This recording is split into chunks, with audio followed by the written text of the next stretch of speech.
Okay, lads, hopefully everybody's well. I'm going to first of all start with the answers to the volume of a cone assignment. There were 3 assignments from last week. One was the volume of a cone, the other volume of a pyramid, and the other was the volume of a sphere. 3 assignments. So, start with the volume of a cone. In essence, a cone is a 3D shape, okay, that has a circular base here. Okay, so that's a drawing of it there. And there's 2 distances you really need to get the volume. You need the radius of the base. That's the distance from the center of the base to the edge. So that's the radius. Remember, the base is a circle. And you also need the perpendicular height of the cone, which we're going to call h. You need that distance as well. So the formula for the volume is 1/3 pi r squared h. That's the volume. And that's given to you in the formula sheet. So you do need to know that, obviously, and you're going to need to be using that as we go through some of these problems. So 1/3 pi r squared h, where r is the radius of the base of the cone and h is the perpendicular height. Perpendicular height, remember, is the height from the middle of the cone at the bottom to the very top vertex at the top. It's not this height here, which is called the sloped height. The vertical height or perpendicular height is that because it's perpendicular to the base. I'll mark a right angle in there to show it. So I'll move through these and we'll chat about them as we go. Right, question 1. It says work out the volume of this cone. So it's going to be 1/3 times pi times r squared, which is 25 times 9. So what we're going to do is type that into the calculator, right? 1/3 by pi. It's going to type 3.14 in for pi by 25 by 9. And what I'm getting is 235.5. Okay, that is using pi equal to 3.14. Remember, pi is that decimal you can get on your calculator by just typing it in. So it's pretty simple. Question 2. A cone has diameter 18 and height of the cone is 20. Calculate the volume of the cone. Leave your answer in terms of pi. Now this is interesting, this bit, because it means you leave the pi symbol in your answer. So our formula for the volume is 1/3 pi r squared h, right? So it's going to be 1/3 times pi times r squared. Now the diameter is 18, so the radius is 9. Okay, so r squared is going to be 81 times 20 is the height. So what we're going to do is type these 3 numbers into our calculator, which is 1/3 multiplied by 81 multiplied by 20, and you get 540 pi. 540 pi. So what I've done there is left the pi as the pi symbol, but just times the 1/3 by 81 by 20. Remember, the M4 test that we're looking at here is it's calculator, and there's only 1 paper, so you're allowed to use a calculator. And when we come back after the 22nd of March, we will be doing assessments, and you'll be allowed your calculator then. Okay, so that's how you work that out. So next question, question 3, is the volume of the cone below is 150. Work out the height to 1 decimal place. Well, we know the radius is 4. The height, we don't know, we're trying to work it out. But we know the volume is 1/3 pi r squared h. But it tells you the volume is 150. So I can write 150 is 1/3 by pi by 16 by the height. So what I'm going to do is times these 3 things together. See, 1/3 by pi by 16. I'm going to do those. Okay. And I end up getting 16.746 recurring. So 150 equals 16.746 recurring h. So if you just divide over 150 divided by that answer, you should end up getting the height as 8.95. or 9 to 1 decimal place. Okay, so that's just simply working that and reversing it. So that's question 3. Question 4, the volume of a cone is 170. Work out the radius to 1 decimal place. So again, V is 1/3 pi r squared h. Right, 170 is 1/3 by pi by x squared by 12. So let's work out the things I've underlined, which is 1/3 by pi by 12, which I'm going to type in. And that gives me 314 over 12.56. So I get 170 equals 12.56 x squared. So if I divide over by 12.56, 170 divided by 12.56, right? I get that, and I'm going to square root that answer then, okay? And what I'm getting for x is 3.678. Okay, 3.678. So to one decimal place, I'm getting 3.7. All right, you can check your answer there, but I reversed that formula. Question 5, right? Shown as a cone and a triangular prism, right? Both solids have the same volume. Calculate the height of the cone. Well, the volume of this one, right, is going to be 1/3 by 100, that's r squared, by height. Okay, there's the volume of that, where r is 100 and h is the height. That equals, now the volume of this prism is the area of the front, see the area of that triangle that I've coloured in, multiplied by 20. Now the area of a triangle is base by height divided by 2, which is 45 multiplied by 20. Okay, so what I'm getting is 1/3 times 100 is 33 1/3 h equals, well, 45 by 20 is 900. So if you divide 900 by 33 1/3, what I'm getting as my answer is 27. Okay, move that down there. So I'm getting h is equal to 27, right? So hopefully you got the same answer as me. That's setting up the equation. 1/3 by 100 by h equals 45. Remember, the area is half base by height, which is 5 9s or 45 by 20.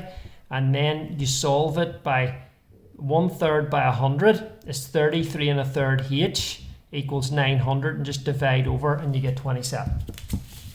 Okay, question 6.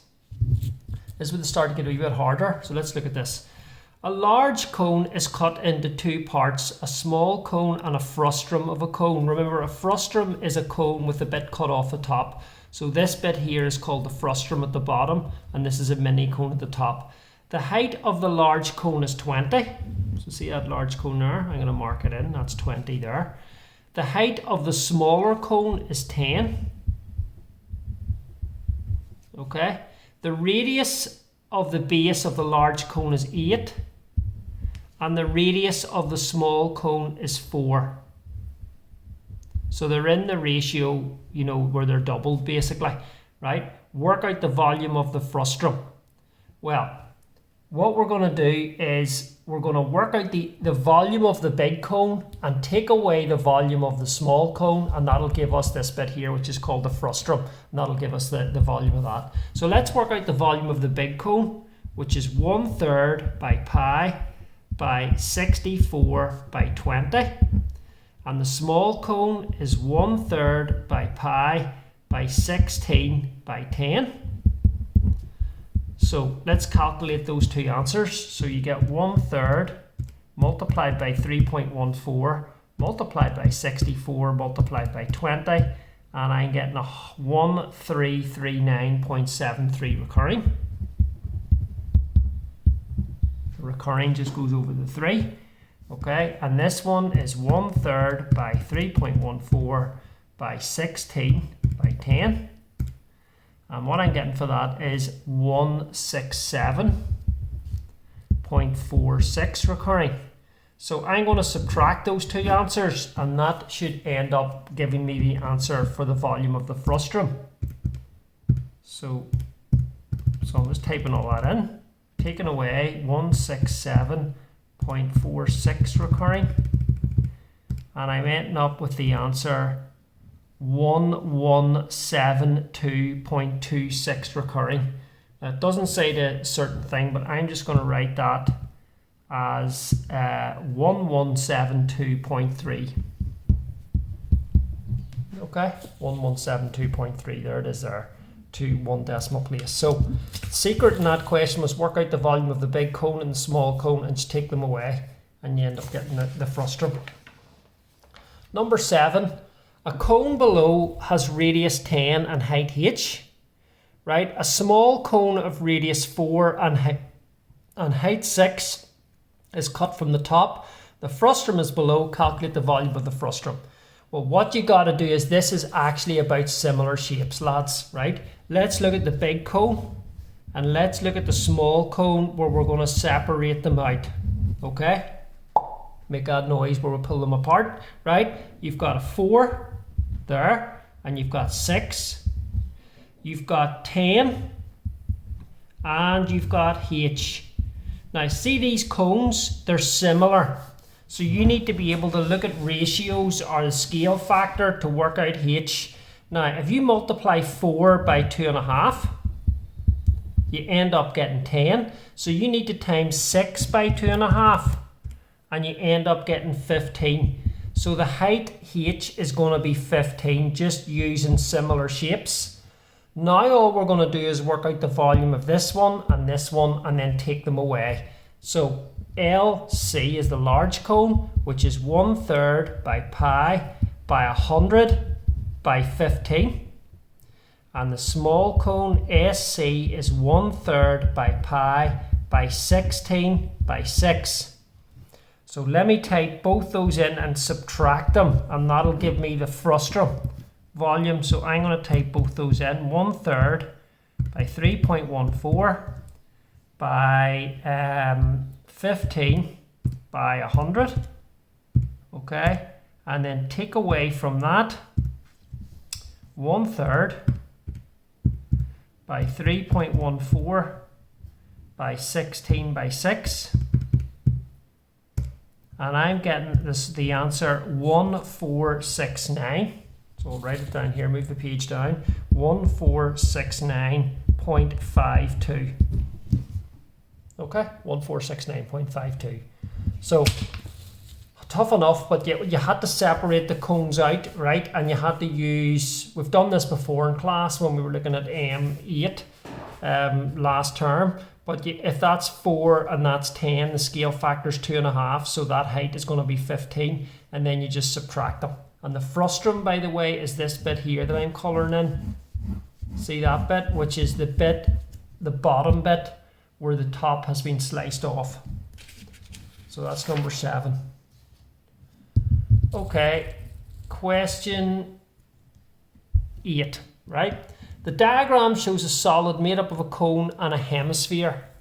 A hemisphere, by the way, just to let you know, just a wee bit of background here, a sphere is like a ball shape, okay, or a globe, and it has a radius r. The radius is from the center of the sphere or the center of the ball to any edge, so it can go in any direction. And the volume of that is 4/3 pi r cubed. Again, given in the formula sheet, 4/3 pi r cubed, right? Now, you see a hemisphere. A hemisphere is a sphere cut in two. It's like that shape. Okay, I'll move that down, right? Where there is the radius, it's from the center there of that circle down to any corner. That's the radius there. And the volume of a hemisphere is obviously half of this, which is 2/3 pi r cubed.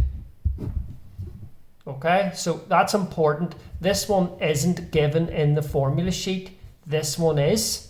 And all you do to get the volume of a hemisphere is you just half it. Okay, and you get that. So go back. We're going to use that information to help us with this question here, where what you're asked to do is you're asked to work out the volume of the solid. The solid is made up of two shapes stuck together. You've got a cone. Okay. And you've also got the hemisphere. I'll just write HS, okay, for that, right? Now it tells you the radius of the cone is 5, so I can replace that R with a 5. And it tells you the height of the cone is 8. And it also tells you that the volume of the hemisphere is 2/3 pi r cubed. I've already mentioned that down here, Okay, I talked about that a second ago. So to get the volume of the cone, it's 1/3 by pi by 25 by 8. So that's 1/3 pi r squared h. To get the volume of the hemisphere is 2/3 pi r cubed 5 cubed. All we have to do is type these into our calculator and add them. Why are we adding them? Because you're working the volume of the entire shape. So here's the way it's going to pan out. 1/3 by pi, okay, by 25 by 8. Right, add to that 2/3, typing all this into my calculator, by 3.14 by 5 cubed. And that's all working out to me to be 471. Okay, that's what it's working out as. So you can check that against your answer, 471. So you have to use the formula 2/3 pi r cubed for the hemisphere and 1/3 pi r squared h for the cone. Now, this may be confusing for you because you're looking at, but you need to go and learn those formulas off. I'm going to list them all out at the end of this, the ones that you need to know, but you need to go and learn them and then you'll be able to use them. It's just calculator work after that. Very last question, which is the hard one on this booklet, right? And this would be a grade A or A star question in the exam. The diagram shows a cone and a hemisphere. The hemisphere has radius x, so you can see that there, and the cone has radius x and height h. The volume of the cone is equal to the volume of the hemisphere. That's an important sentence. So these are both equal in volume.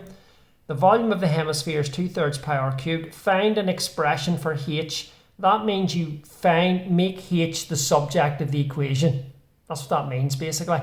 Find an expression for h in terms of x. So we need h equals some function in terms of x.